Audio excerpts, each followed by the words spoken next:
Bonsoir à toutes et à tous. Bienvenue dans votre émission Environnement et développement durable. Une émission qui vous donne la matière sur l'environnement et aussi les développements durables. Aujourd'hui, nous allons parler du marché du crédit carbone. Et le sujet est intitulé Marché carbone en République démocratique du Congo. Quelles sont les opportunités que cela peut offrir au pays et quels sont les défis à relever? Les éléments de réponse, c'est avec M. Kayembe, notre invité. Il est là sur ce plateau à qui je dis bonsoir. Bonsoir, madame. Comment allez-vous? Non, nous sommes bien et on est heureux d'être ici. Ok, merci beaucoup. Je voudrais que vous puissiez nous parler de vous. Qu'est-ce que vous faites? Ça va. Je vous laisse cette latitude-là de parler de vous. Ça va, monsieur Kayembe, il est tout d'abord DG de Altbank, qui aujourd'hui c'est une banque verte. La banque verte. C'est une banque verte. Il est coordonnateur général de Alt Fondation, qui est une fondation qui fait la promotion de la science et de la recherche scientifique. Monsieur Kayembe est un chercheur indépendant en développement durable et communautaire. Monsieur Kayembe est inventeur d'un outil électronique d'innovation financière pour la promotion de la production et de la consommation locale, qui s'appelle BT. Monsieur Kayembe est enseignant à l'Institut supérieur des statistiques. C'est là où je donne cours. Je suis aussi activiste de l'environnement. Aujourd'hui, un grand acteur sur le marché des carbone. Grand acteur sur le marché du carbone. Parlez-nous un peu, avant d'aller plus loin, je voudrais que vous puissiez un peu nous expliquer qu'est-ce que nous pouvons comprendre du concept marché du carbone. Oui, avant que nous puissions entrer dans le vif du sujet, je voulais juste vous faire remarquer un élément. On ne m'avait jamais parlé de marché du carbone. J'ai eu une révélation.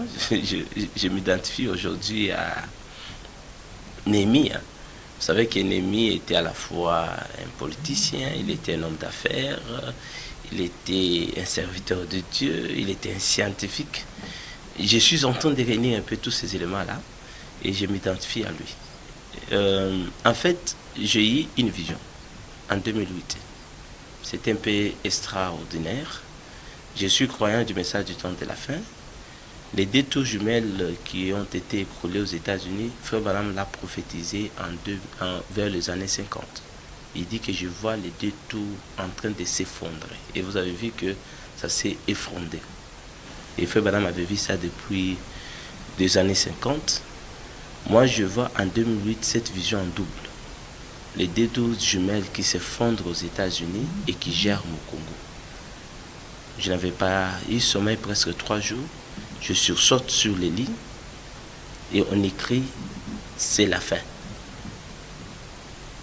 La phrase continue « dites aux Américains de cesser à faire ce qu'ils font à l'Est ». Je ne savais pas ce qui se faisait à l'Est. Qu'ils viennent officiellement au Congo et payer aux Congolais leur salaire en tant que sentinelles de la planète. C'était trop clair. Leur salaire en tant que sentinelles de la planète. C'était vers 24 heures, je commençais à crier, les voisins sont sortis, j'ai demandé à mon épouse d'ouvrir la porte. Elle a hésité, j'ai cassé les vitres et c'est vraiment pour tout le monde, c'était une folie. Je suis resté presque pendant 24 heures, 48 heures sous l'onction, pour tout le monde, c'était la folie. Parce que j'ai demandé qu'on m'amène le journaliste, j'ai donné l'ordre à mon épouse de donner de l'argent, on organise une conférence de presse et que je demande en son temps au président Kabila de me fréter l'avion. C'était la veille de prestation de serment d'Obama et je devais aller participer à ces prestations pour passer les messages. Et ça, c'était vraiment une folie.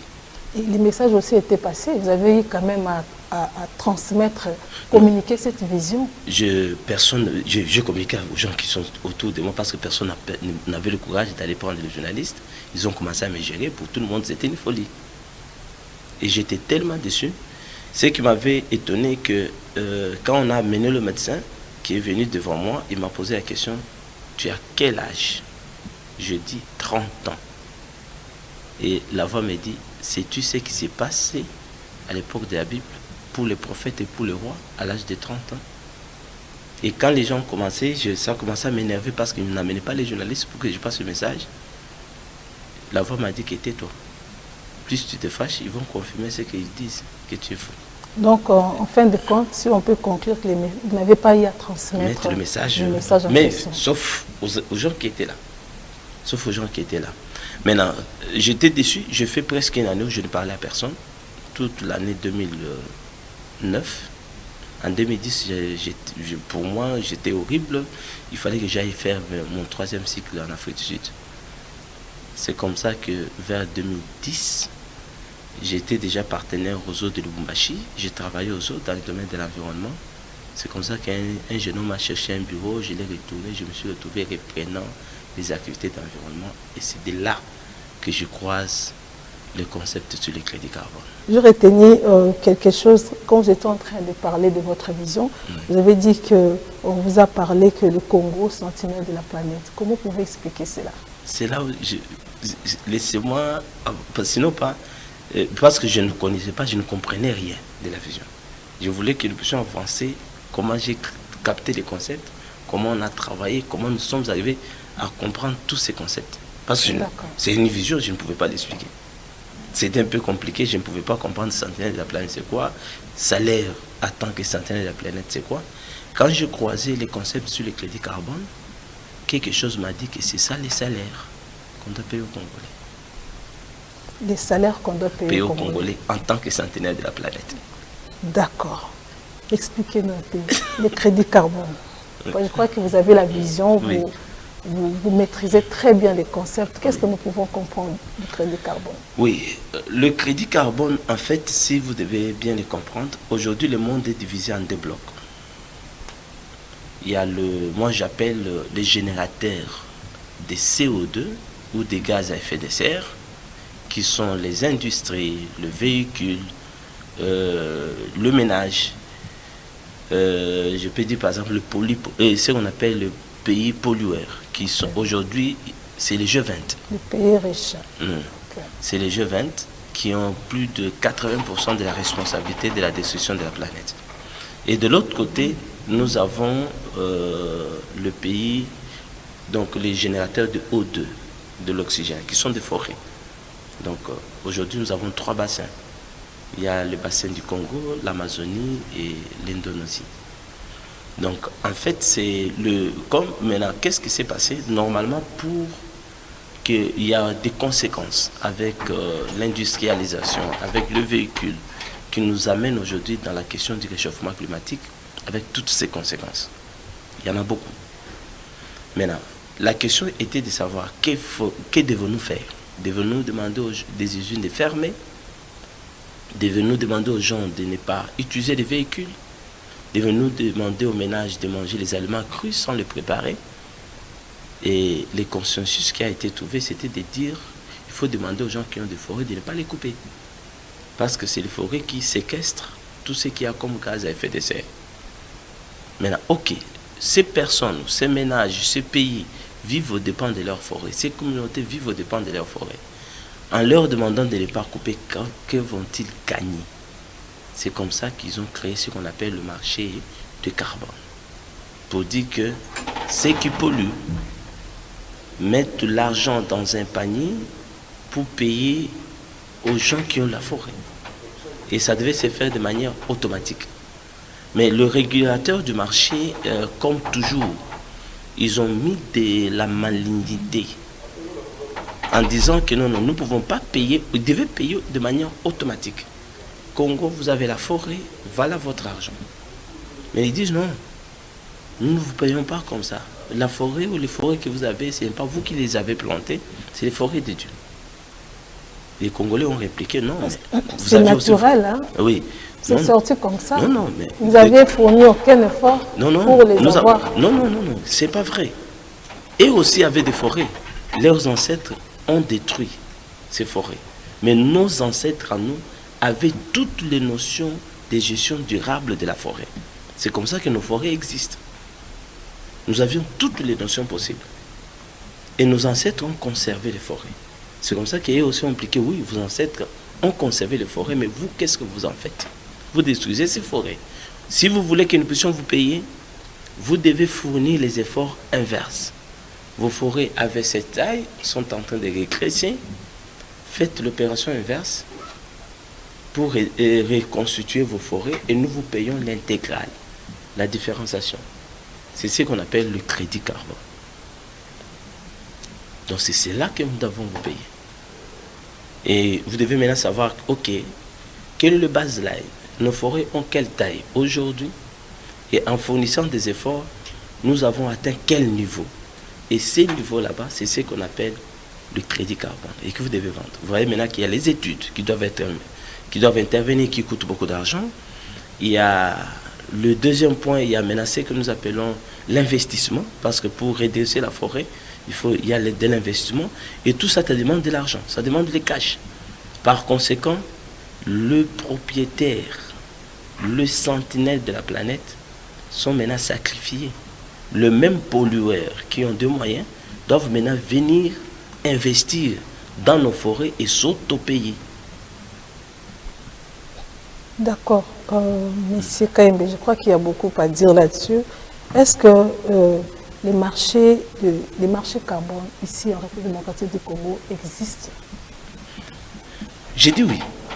Ça existe parce que les gens ils sont en train de gagner l'argent sur le Congo déjà, dans les termes de crédit carbone. Ça existe. Et comment est-ce que ces marchés-là fonctionnent? Comment ça marche? Qui sont les vendeurs? Qui sont les acheteurs? Le marché... Qui contrôle les marchés? Non, jusque-là, le marché n'est pas contrôlé. C'est pour cette raison que j'ai bombardé beaucoup de notes techniques au niveau du ministère de l'Environnement. Gloire à Dieu, ils ont quand même exploité, même sans moi. Je ne peux pas en faire, je ne peux pas me fâcher pour cela. Ils ont quand même exploité et je salue les efforts de son Excellence Madame Eva Bazaïba, qui aujourd'hui a proposé même une loi sur les crédits carbone qui doit être promulguée. Il y a deux efforts, mais il faut arriver à mettre sur pied une autorité de régulation de ces marchés. Dans les cas contraires, nous n'avons pas tiré profit du marché des carbone. D'accord, le marché n'est pas contrôlé, mais non. Mais parlez-nous un peu des acteurs. Ok. Mais moi-même, je ne savais pas ce que les marchés comment on devait s'organiser, comment on devait nous payer. Je lis seulement dans ces documents, c'était le document de la stratégie cadre RED+, ce qui était en élaboration. Il n'était même pas encore fini. Le monsieur, je salue, je rends hommage à John Katanga, qui nous a quittés l'année passée. Et c'est lui qui était le point focal de RED+, au Grand Katanga. C'est lui qui m'a passé les documents en 2010, qui étaient en pleine élaboration. Et quand je lis les documents, j'ai compris avec les taux le plus bas, parce que l'équivalent tonne CO2, ces temps là-bas, c'était à $10. Ça pouvait aller jusqu'à $100. Et aujourd'hui, ça frotte même jusqu'à $1000. L'équivalent tonne CO2.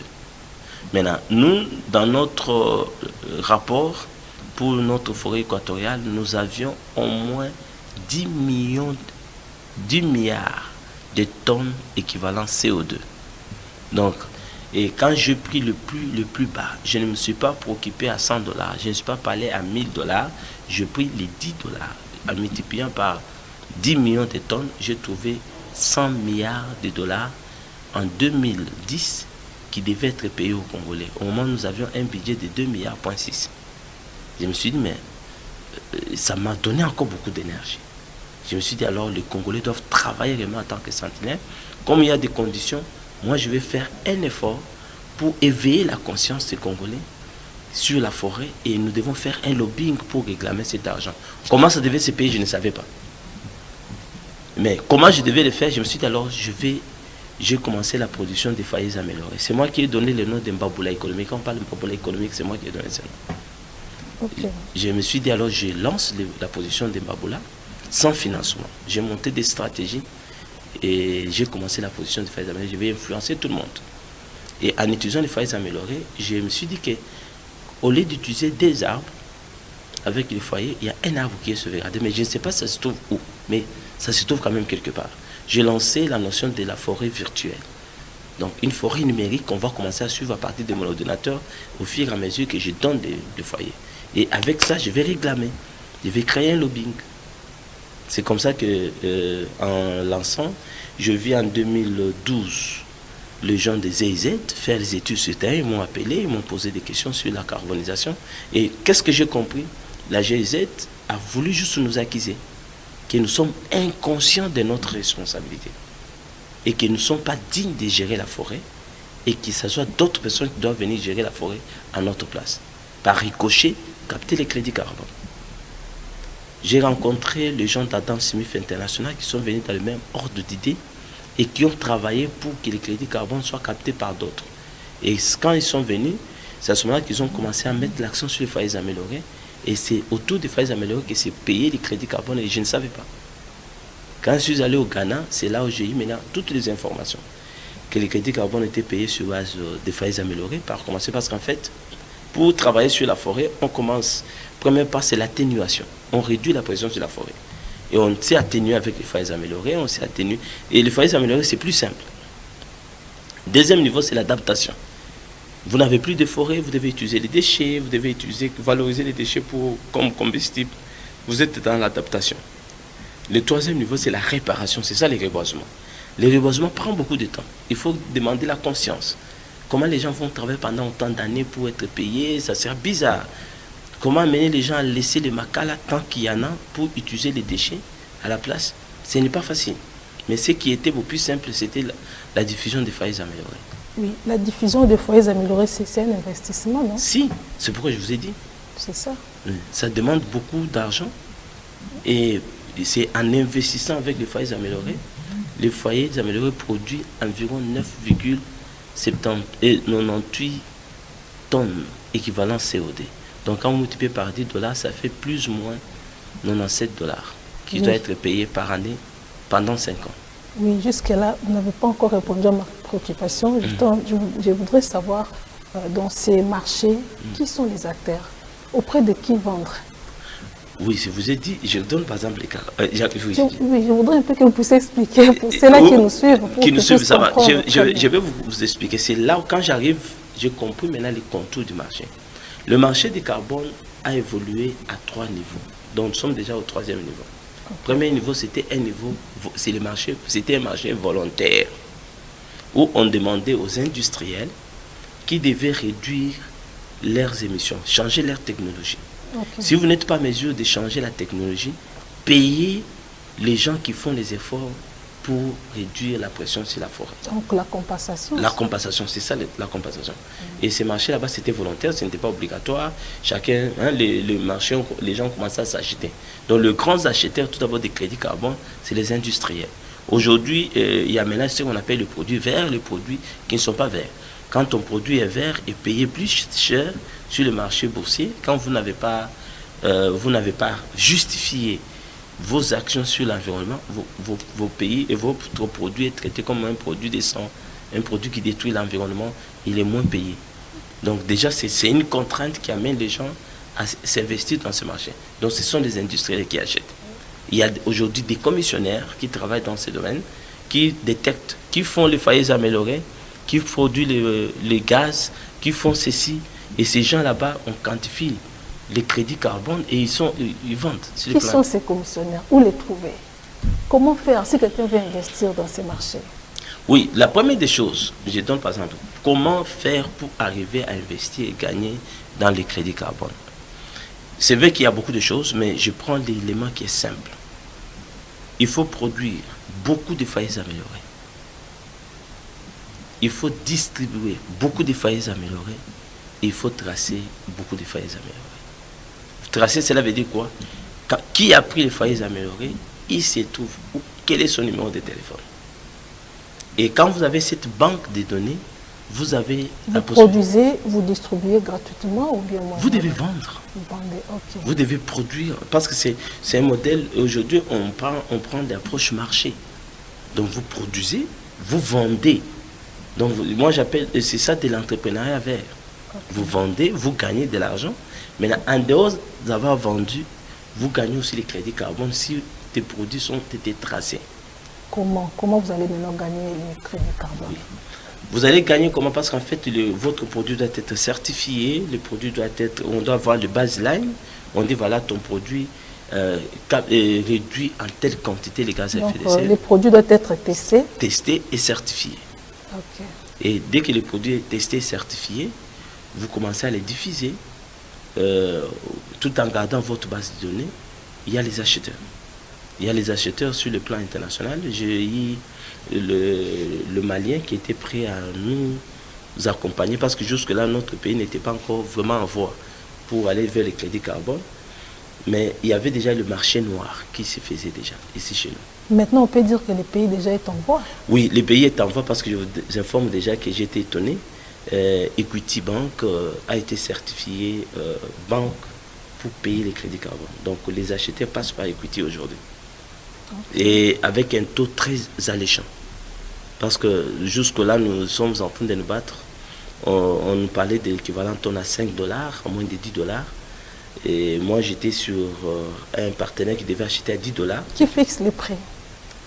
Le prix, en fait, le prix est fixé sur base de votre process. Parce que même les gens ne connaissent pas, ne comprennent pas comment on arrive à parler de $5, comment on arrive à parler de $10, de $100, de $1000. C'est ça, vous pouvez expliquer. C'est à partir de votre process.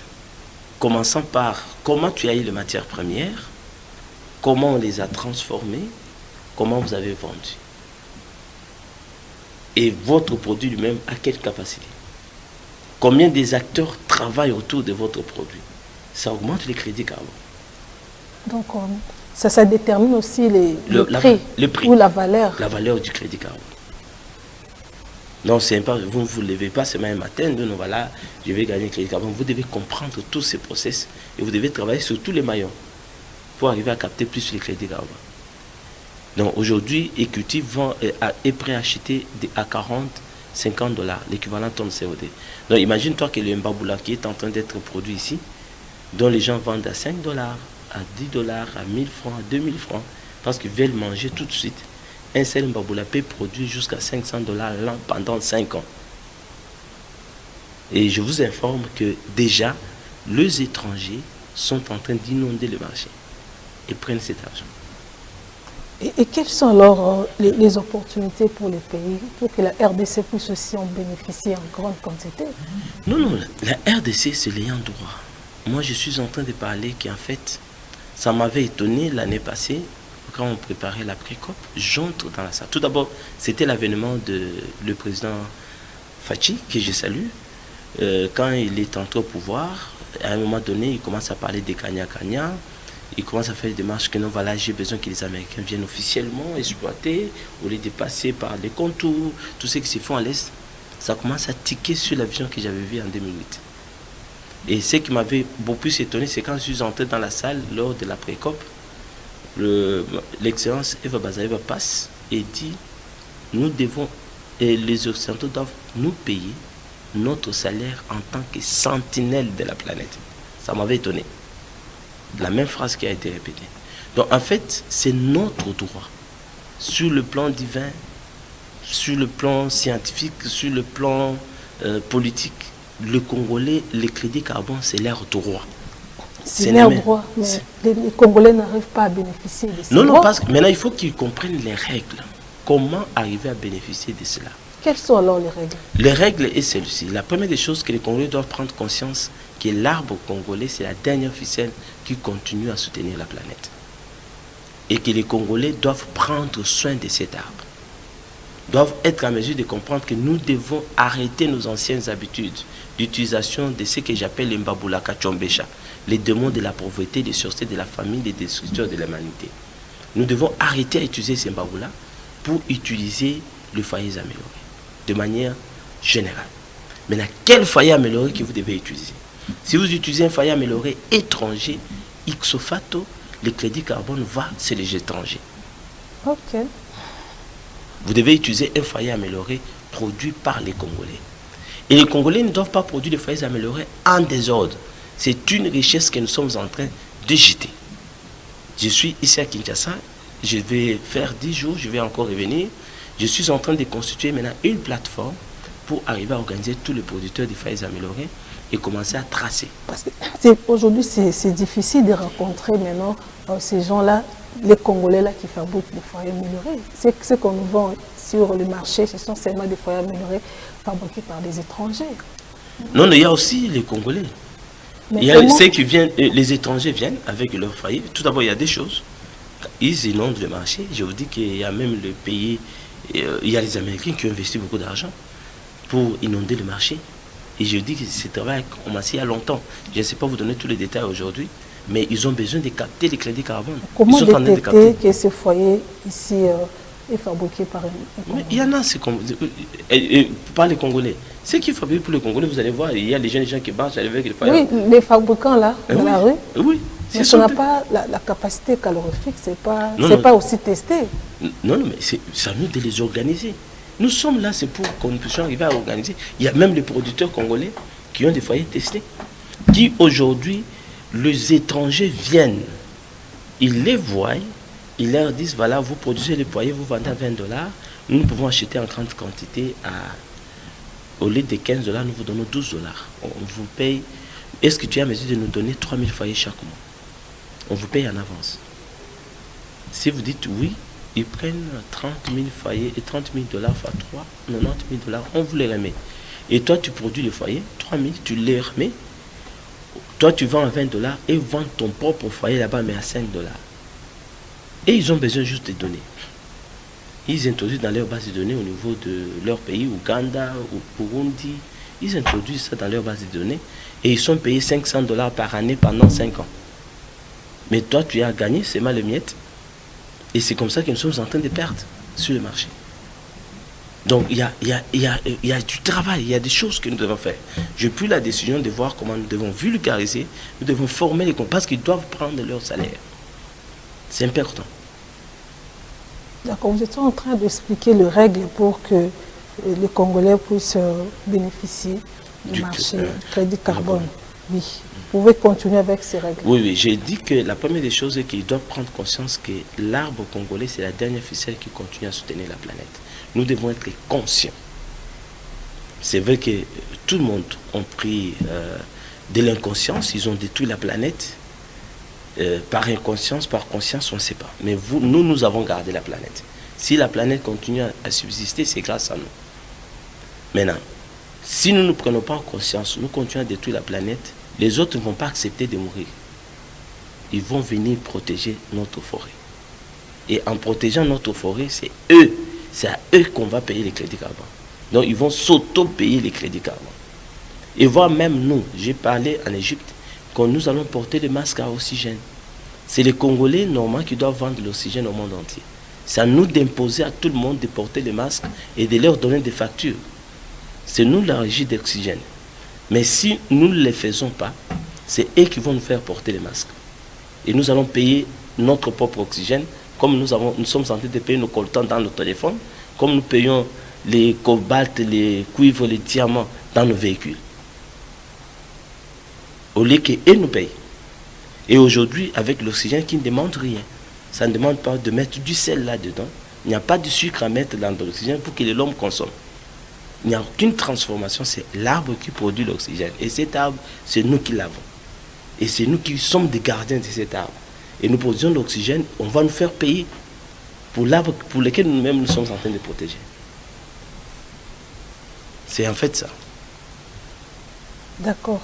Et parlons un peu, on était en train d'expliquer les opportunités.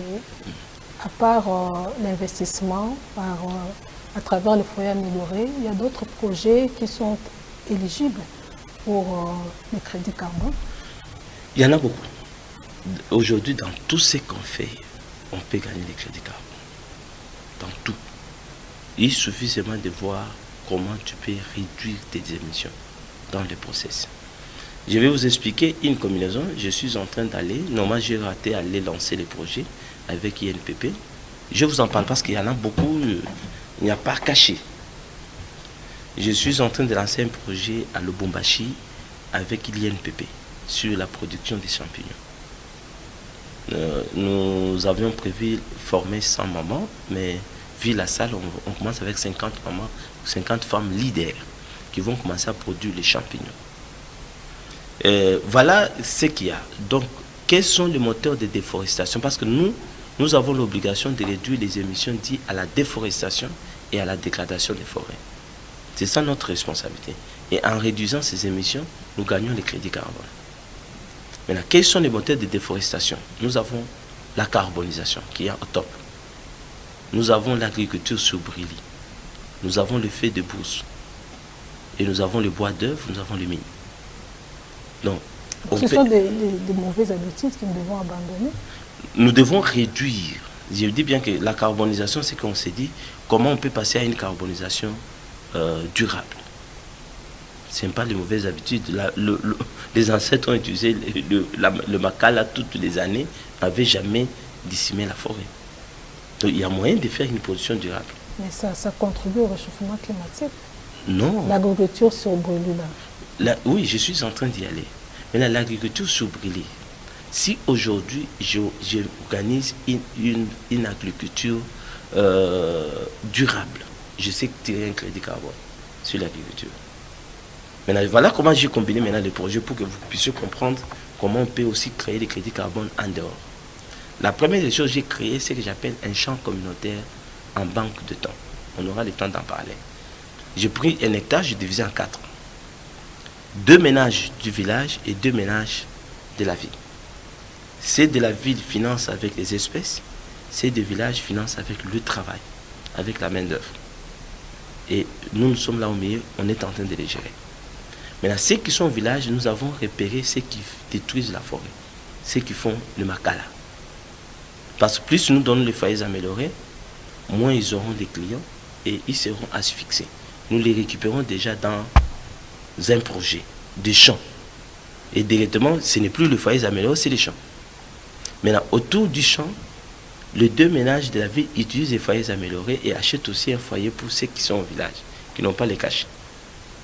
Ça, c'est 2. Les économies de Macala financent les champs. Ça devient 2. Donc, vous voyez maintenant qu'avec les champs, on peut se retrouver en train de détruire la forêt. Je rentre maintenant sur le deuxième moteur de déforestation. Nous pouvons organiser ces champs, ça doit être un champ durable. Ça crée déjà les crédits carbone. Pas seulement les champs durables, comme les champs durables ne produisent pas plus la nourriture. Parce qu'il n'y aura pas beaucoup plus de la production. C'est pourquoi on part dans les champs industrialisés, on met les engrais, on met tout ça. Les ménages vont récompenser leur revenu en faisant ce qu'on appelle les éclaircies dans la forêt pour éviter les feux de brousse. Et déjà, les feux de brousse produisent les impacts et nous récupérons encore les crédits. Les feux de brousse sont broyés, retournés en ville pour la production des champignons. Donc, vous utilisez seulement le même procédé, mais de manière durable. Oui, non, oui, exactement. Les feux de brousse, on récupère les feux de brousse, nous éclaircissons les forêts pour que les feux de brousse n'entrent pas. Et ces brousses sont broyées, amenées en ville, on produit les champignons. Au lieu de continuer à détruire la forêt pour faire les champs, on sait produire la forêt et on peut produire à manger sans détruire en produisant les champignons. Et quand les déchets des champignons retournent au village comme fertilisants, au lieu d'utiliser les engrais, il y a les crédits carbone là-dedans. Et cette combinaison de projets produit plus de crédits carbone. Donc il y a beaucoup de choses à faire, je n'ai donné que l'exemple. Il y a beaucoup de choses. Et dans tout ce que la personne fait aujourd'hui, quand les gens viennent chez moi avec un projet, j'annexe cette dimension pour qu'ils puissent capter les crédits carbone dans n'importe quel projet. N'importe quel projet. D'accord. Et quels sont alors les défis à relever? Le défi à relever tout d'abord, c'est l'information. Il faut que les gens aient l'information. Je vous félicite, je dis merci à Télé 7 qui me reçoit sans condition. Les journalistes, ils mettent la musique sans condition pour que les gens deviennent des prostituées, pour qu'ils prennent la bière, pour qu'on soit distrait. Là, ils mettent sans condition. Mais pour donner de telles informations, ils exigent des millions d'argent. Combien de journalistes nous invitent pour que nous puissions parler? Ça, c'est le premier défi. C'est un défi d'information. La population n'est pas informée. Nous ne pouvons pas condamner cette information. J'étais au Ghana, on avait mis 3 milliards de dollars juste pour la communication, autour des foyers améliorés. 3 milliards comme budget. Maintenant, quand est-ce que nous mettrons 3 milliards pour communiquer autour des foyers améliorés et veiller les Congolais pour qu'ils prennent conscience? Maintenant, qui peut mettre ces paquets pour assurer une bonne communication? Non, il y a ceci. Moi, j'ai conçu. Vous savez, par exemple, nous, on nous a mis dans des carquois qu'on n'ait pas d'informations, qu'on ne s'implique pas, que les autres les fassent et captent les crédits carbone. Nous devons apprendre à nous prendre en charge. Moi, j'ai conçu un projet que j'ai appelé les concours de meilleurs médias de proximité, où les médias ne seront pas payés en amont, mais ils seront payés en aval. Parce qu'ils vont capter aussi les crédits carbone. Il suffit seulement que les médias, nous mettons ensemble autour d'une table, nous parlons et nous produisons, nous communiquons. Et dans chaque foyer amélioré, les médias gagnent. Et gagnent aussi les crédits carbone. Qu'est-ce qui est bon plus que ça? Donc moi je pense que nous devons changer cette mentalité de partenarialisme. Nous devons imaginer des solutions par nous-mêmes. Okay. Oui, donc ça, il y a les défis d'information, il y a les défis de formation. Nous devons former les gens à ce que nous appelons l'entrepreneuriat vert, à ce que nous appelons le marketing vert. Les Congolais doivent... Moi je pense que quand j'avais compris de l'argent qu'on doit payer aux Congolais, nous pouvons avoir qu'une seule activité. Chaque matin, nous partons en forêt. Nous faisons quoi? Le sarclage de notre forêt. Nous enlevons les feuilles de brousse. Et le soir, nous fêtons. Il y a seulement la musique que nous fêtons. Parce que les populations du monde doivent nous payer notre salaire. Et nous protégeons la forêt pour eux. Et nous pouvons le faire. C'est cette formation sur l'entrepreneuriat vert. Et après cette formation sur l'entrepreneuriat vert, nous devons apprendre à travailler en chaîne de valeur. On ne doit pas travailler en ordre dispersé. Et quand on travaille en chaîne de valeur, aujourd'hui, je ne peux pas parler de la question des financements. Il y a FPI, j'étais avec les DG de FPI, qui m'a dit que non, ça c'est un produit, c'est un projet génial. Je suis prêt. Venez, vous prenez l'argent. Je suis en train de voir comment organiser tous les producteurs, créer cette chaîne de valeur. FPI est d'accord. Il dit qu'il parlait avec FOGEC. Le gouvernement a déjà créé un fonds de garantie. Auparavant, j'avais un problème des hypothèques. On dit, mais FOGEC est là. Maintenant, comme si tout cela ne suffisait pas, quand je vois les gens des Equity Bank, nous sommes croisés, j'ai parlé, non, ils m'ont invité, je parlais avec, je salue M. Patrick. M. Patrick me dit que mais, je suis le manager pour les crédits carbone au niveau d'Equity Bank. Vous avez un projet génial. Amenez-nous les contrats avec les communautés. Amenez les contrats des FPI. Amenez les contrats de FGEC. Nous, Equity, nous vous donnons le montant que FPI va verser x4. Donc si FPI donne 5 millions, nous vous donnons 20 millions. Vous organisez parce que c'est nous qui sommes commissionnés pour payer les crédits carbone. Et l'argent est là. Et ils n'ont même pas de peur. Donc en fait, ce sont des opportunités à la fois et ce sont des défis auxquels nous devons faire face. Nous devons nous lever ensemble avec vous. Je ne saurais pas aller crier dans la rue pour appeler tous les producteurs, mais les médias peuvent le faire. Nous devons prendre conscience. Nous sommes en train d'organiser une foire pour l'éveil des consciences. Le ministère de la Jeunesse est d'accord de nous accompagner, mais c'est cette synergie avec le gouvernement, avec la communauté, avec le bailleur de fonds, avec toutes ces personnes que nous arrivons à capter les crédits carbone. D'accord. Dans tout ce que vous venez de dire, quelle sera alors la part du gouvernement? Ah oui, c'est très bon. La part du gouvernement en termes d'argent, en termes aussi de capter les crédits carbone. Aujourd'hui, le gouvernement est en train de mettre sur pied une loi parce qu'il doit gagner. Parce qu'en fait, pour arriver à avoir les certificats d'homologation, je suis avec le ministère de l'Environnement, il faut arriver à mettre sur pied ce qu'on appelle le plan de partage de bénéfices, qui est le crédit carbone. Nous devons savoir, nous sommes en train de mettre ALT, qui est notre structure, va prendre la structure faîtière, il va s'occuper de la production de matières premières. Nous avons besoin de plateformes qui vont s'occuper du découpage de matières premières. Nous avons besoin des entreprises qui vont s'occuper d'assemblage des produits finis. Et nous avons besoin des artisans suivi d'assemblage, donc production, la quantité et la qualité. Et nous avons les artisans qui vont passer à l'assemblage et la distribution des produits.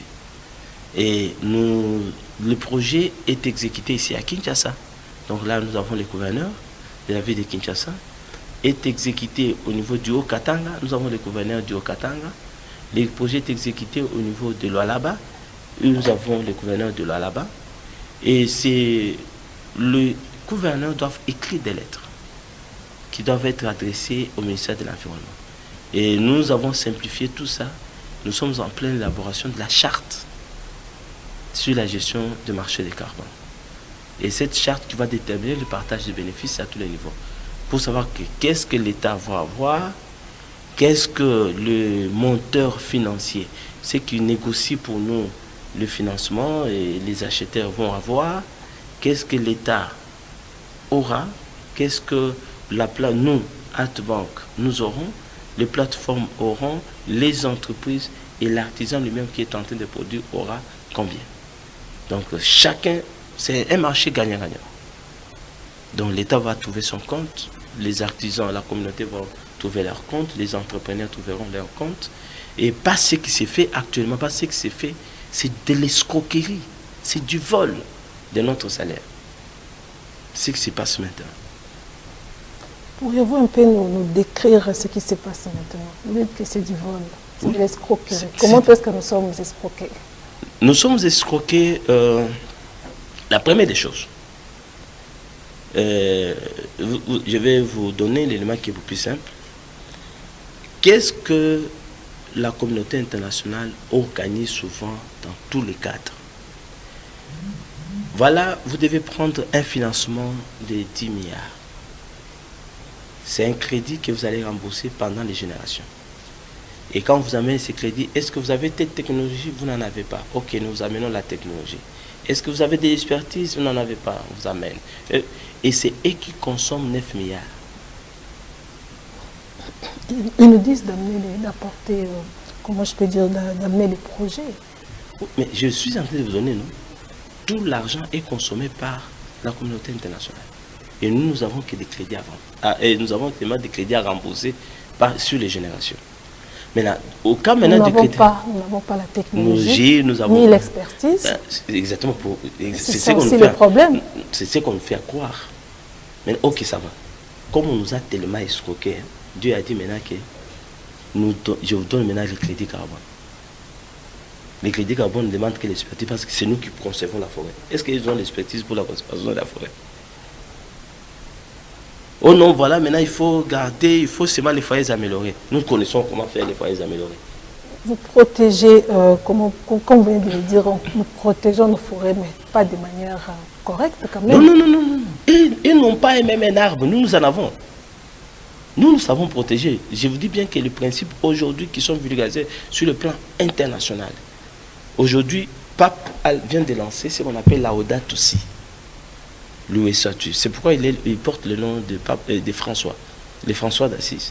Le François d'Assise, c'est l'un des prêtres qui a vulgarisé sur l'environnement. Qui a parlé, quand il parlait de notre sœur la terre, notre frère le soleil, et les gens le voyaient que c'était un fou. Mais aujourd'hui, ce qu'il parlait, c'est devenu réel. Aujourd'hui, Pape démontre qu'avant de couper un arbre, il faut parler à l'arbre. Avant de planter l'arbre, vous plantez à l'arbre. C'est ce que nos ancêtres faisaient. Et on disait que c'était la sorcellerie. Avant que nos ancêtres coupent un arbre, ils devaient parler à l'arbre. Dire les raisons pour lesquelles vous devez couper l'arbre. Que je te coupe. Pour telle raison. Permettez-moi de te couper. Accepter que tu puisses disparaître. Oui, accepte parce que j'ai besoin d'avoir une maison. Nos ancêtres parlaient. Et quand ils parlaient à l'arbre, ils disaient, mais ces gens, ce sont des sorciers. Mais aujourd'hui, on nous demande de devenir tous sorciers sur la planète. Donc, nous connaissons conserver l'arbre. Nous avons la technologie de la protection de l'arbre. Ce n'est pas eux qui en ont. C'est Dieu qui a organisé ça maintenant pour que nous-mêmes nous puissions bouffer. Donc, si on ne tire pas l'attention, c'est les mêmes personnes, les mêmes individus. Aujourd'hui, ils sont en train de produire, ils ont investi des milliards pour produire des foyers par millions, pour inonder le marché du Congo et capter les crédits carbone. Moi, je suis en train de voir que parmi les motivations d'adhésion de la RDC au niveau de la communauté d'Afrique de l'Ouest, de l'Est, C'est pour permettre à capter les crédits carbone. Ça, c'est un. Je vous ai dit que les étrangers viennent ici, ils font travailler les Congolais. Ils leur donnent des miettes et ils gagnent $500 par foyer pendant 5 ans. Donc $2500 contre $5. Ou bien contre $10 et $10 quand vous avez les charges, la personne ne gagnera même pas $1 ou $2 de bénéfice. C'est ce qui se passe actuellement. C'est ce qui est inacceptable. Là, nous devons nous mettre au travail, nous organiser. Vous croyez que la production de foyers améliorés sera suffisante pour couvrir les besoins énergétiques de la population? Vous le savez très bien, presque 80-90% aujourd'hui nous utilisons la biomasse. Oui. On fait recours aux forêts, on coupe les arbres. Maintenant, quand vous produisez les foyers améliorés, ça va couvrir vraiment tous ces besoins-là. Non, il y a ceci. Les foyers améliorés ont pour objectif de réduire la consommation des arbres. Oui, on réduit. On réduit. Pour qu'il n'y ait plus de la pression Oui. sur les arbres. Est-ce que c'est vraiment suffisant? Je vous ai dit que, en fait, écoutez, je vais y aller étape par étape. Le bois reste et demeure une ressource durable. Parce que ça se reconstitue. C'est de l'énergie renouvelable. Et aujourd'hui, nous rentrons dans les énergies renouvelables. Et je vous dis bientôt là, les Makala seront vendus jusqu'aux États-Unis. France, États-Unis commencent à retourner au Makala. Je vous informe. Et si nous ne gérons pas nos forêts, on n'a pas les contrôles sur nos forêts, c'est eux qui vont encore produire les Makala, les vendre comme ils vendent tout, les minéraux. Et ils vont encore nous vendre nos propres Makala. Donc, avoir cette conception. Et aujourd'hui, si on fait la promotion du gaz, donc gaz, pétrole liquidifié, c'est pour qu'ils captent les crédits carbone. Ce n'est pas parce qu'ils ont besoin que nous puissions. Cette campagne sur les Makala a tout d'abord pour objectif de capter les crédits carbone. Parce que nous savons bien que ce n'est pas nous qui produisons les gaz. Par conséquent, ce n'est pas nous qui allons gagner les crédits carbone. Moi, je pense que nous devons aller, introduire les foyers améliorés, parce que ça réduit à plus de 50% la consommation des biomasses. C'est déjà très bon. Oui, pour que ça réduise, il faudrait qu'il y ait l'utilisation en masse. Oui, c'est ça notre défi. C'est ça notre travail. Et quand les gens utilisent en masse, nous avons de l'argent. On a les crédits carbone. Et quand on a les crédits carbone, nous avons les moyens pour conserver nos forêts, le mettre en défense. Et générer même. Comment planter, faire les plantations. La forêt, la terre plante se développe de soi. Les arbres se développent de soi chez nous. Ce n'est pas la magie. Il suffit seulement de... Vous savez, par exemple, nous avons fait l'expérience avec FAO à des endroits sans planter les arbres. On a mis juste les quelques forêts en défense. On coupe, on enlève le feu de brousse et ainsi de suite. La forêt est redevenue. Les gibiers sont revenus. Parce que même quand on a coupé là pour les Makala, on n'a pas de souchets. L'arbre est là. Donc il suffit seulement de les mettre en défense, mais la forêt va se reconstituer. Et nous avons besoin de moyens. Et les moyens doivent venir du crédit carbone via les foyers améliorés. Donc nous commençons par atténuer. 2, prendre de la biomasse et nos déchets les transformer en Makala. Ça réduit déjà la pression sur la forêt. 3, mettre une production durable de Makala. Parce que pour avoir 10 kg de charbon de bois, il faut au moins 100 kg de bois. Maintenant, nous avons des mêles qui, vous mettez 100 kg de bois, ça vous donne 30 kg de Makala. Donc on fait une production durable. Donc il y a moyen d'agir sur plusieurs piliers et notre forêt s'est reconstituée. Et capter des crédits carbone pour le Congo. Tant que le gaz de lac Kivu n'est pas encore produit, ce qui est même bizarre, même le gaz de lac Kivu sera produit pas par nous. Ce sont les étrangers qui captent encore le projet. Ils ont signé, ce sont les étrangers. Et c'est eux qui vont gagner les crédits carbone. Et moi je me demande, l'université sert à quoi? Nous sommes là pour apprendre quoi aux enfants? Donc tout ça, ce sont des défis, ce sont des choses sur lesquelles il fallait nous baser, réfléchir, quelles sont les opportunités, où est-ce que le monde est en train de partir, l'argent est en train d'aller dans quelle direction et comment prêter les personnes qui vont capter cet argent. Et quel message lancerez-vous au gouvernement qui est en train de nous suivre maintenant là? Le message est simple. Pour le gouvernement, je sais bien qu'ils ont déjà fait beaucoup. Je commence d'abord par féliciter. Je félicite le président de la République par le fait qu'il s'est beaucoup battu et pour son slogan de la RDC Pays Solution. Okay. Et nous sommes vraiment le pays solution. Et nous avons toutes les solutions pour le monde. Je félicite aussi Madame Eva Bazaïba. Je l'ai vue en Égypte, à Shamshak, j'avais pitié d'elle. Je ne sais pas si elle travaille 22 heures sur 24 heures par jour. Je ne sais pas combien d'heures elle dort par jour. Donc elle se bat au prix de tout. Parce que ce qu'elle est en train de faire, elle met la main dans la gueule des lions pour faire sortir les beefsteaks que les lions sont en train de manger. Sans pour autant se lamenter ou bien se dire que ma main peut rester dans cette guerre. Mais elle accepte quand même de plonger. Mais tout ce qu'elle fait comme effort pour faire sortir le beefsteak que ces lions sont en train de manger, il les jette par terre pour que les lionceaux les mangent. Que faut-il faire alors? Parce que les brebis sont distraits. On est en train de se battre. Le gouvernement va faire quoi? Parce que le gouvernement a tout fait. Il va amener le crédit. Aujourd'hui, Equity parle déjà de $50, nous quittons à 5. Maintenant, si nous ne travaillons pas, nous n'entrons pas dans l'entrepreneuriat vert, moi je pense que c'est notre faute. Ils se seront battus, ils vont capter les crédits carbone, on acceptera de payer les Congolais, mais ce sont les étrangers qui vont les prendre. Là vous appelez les gens à entreprendre. Si. Mais avec quel financement? Non. C'est qu'on est buté aussi à ces problèmes. Vous savez une chose, nous aurons le temps. C'est pourquoi je vous ai parlé. Je suis inventaire de BT. C'est un outil électronique d'innovation financière. J'ai compris beaucoup de choses. Moi, je suis là dans les verts. Qui m'a financé? Je suis un enseignant. Vous connaissez le salaire d'un enseignant? Hein? Et je vous ai dit que, en fait, nous avons des illusions. Et l'histoire d'attendre les financements, c'est ce qui nous bloque. Nous devons nous mettre au travail.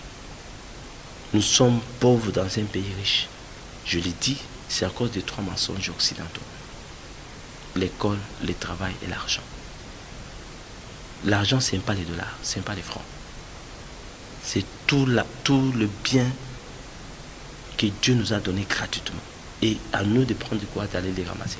Au lieu de laisser qu'aux étrangers de les ramasser à notre place. Tant au moment où nous sommes en train de nous cafouiller les papiers. Les moyens, il y en a. Les moyens, il y en a. Et que direz-vous à cette population qui est en train de nous suivre? La population, elle est juste mentie. Moi, j'ai dit à la population de se mettre au travail. D'arrêter de se plaindre. Nous devons nous mettre au travail. Et Dieu nous a donné notre salaire en tant que sentinelle de la planète, qui est le crédit carbone. Venez, captons ensemble ces salaires. C'est à nous. Arrêtons d'accepter qu'on nous vole la vedette. On est en train de nous voler la vedette.